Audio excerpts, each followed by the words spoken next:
Yo, what's up mga bade? Magandang umaga po sa lahat. For today's video is mag-iwan na naman po tayo dahil alam nyo na yan mga bade, kasi usual natin yung ginagawa. Tsaka alas 10:30 na po pala ng umaga, tsaka wala pa tayong agahan. So ito yung ulamin natin, Rainbow Runner, mga 1 kilo mahigit. Pinaksiw na naman yung gagawin natin dito. Saka usual pa rin, set aside tayo ng kunting part ng Rainbow Runner. Kilawin na rin natin. Tsaka tagal-tagal na rin tayong hindi nakapagkilaw nito mga bati. Siguro mga 5 years na. Mga almost 1 month na siguro hindi tayo nakapagkilaw ng Rainbow Runner.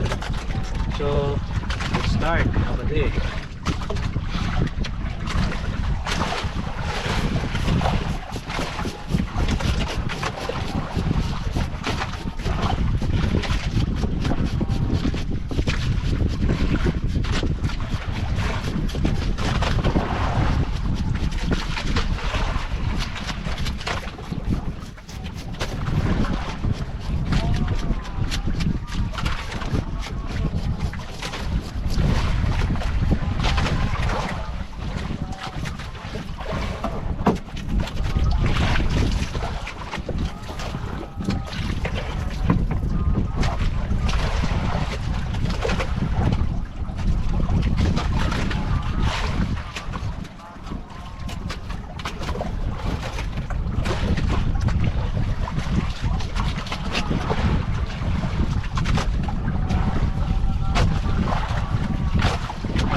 Yan, sobrang bago ho.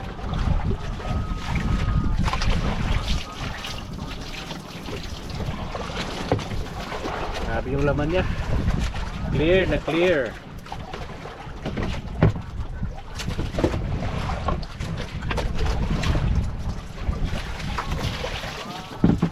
Yung kikilawin natin is dito. Yan. Ito yung gagawin nating pinaksiw.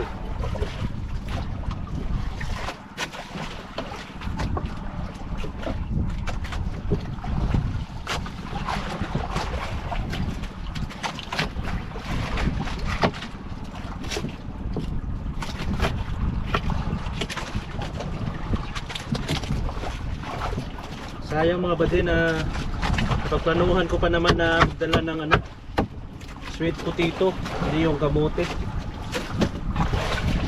Sarap yun pang pare sa kinilaw mga bade.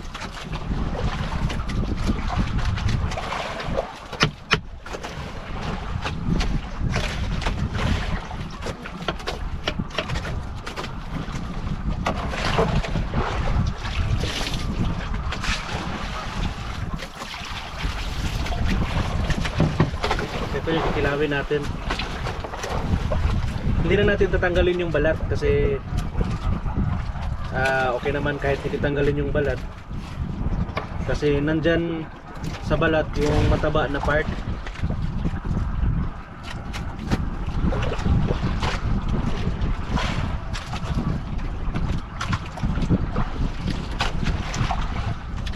Yan, yan ito tanggalin.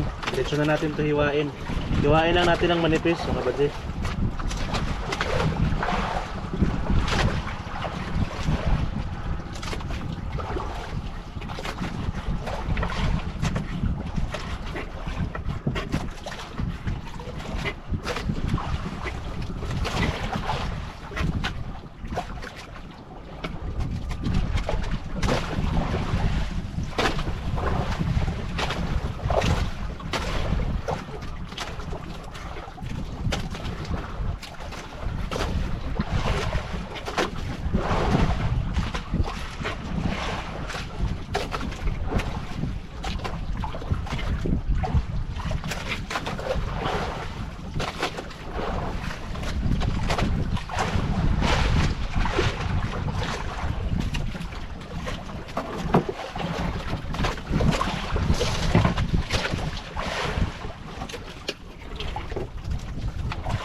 Dadagdagan natin yung ating paksiw, parang kukulangin. Ay, nakalimutan natin tanggalan ng ano, kaliskis.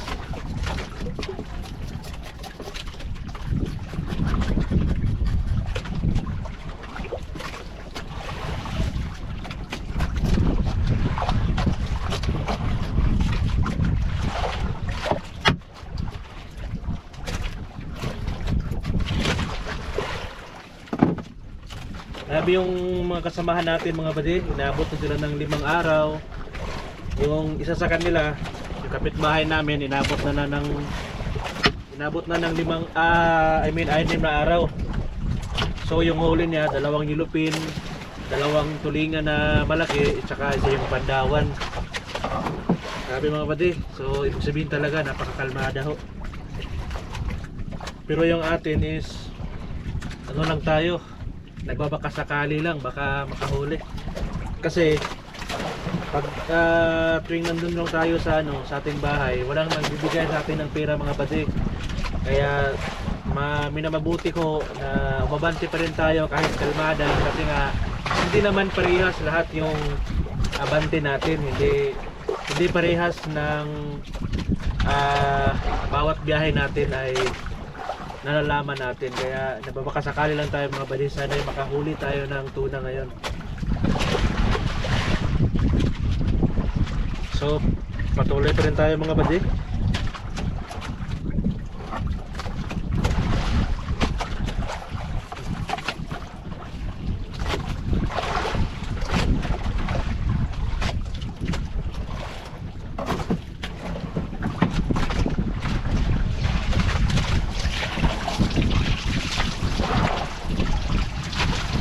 Tama na siguro ito mga badi, yung pangpaksiw.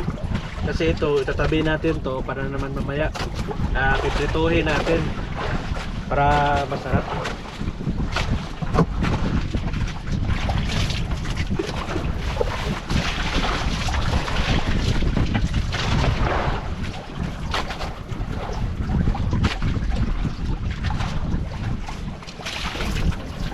So yan na po, update ko na lang kayo mamaya pag mahiwan na natin yung mga sibuyas saka mga luya. Saka prepared na lang ho natin mamaya, saka update ko na lang kayo.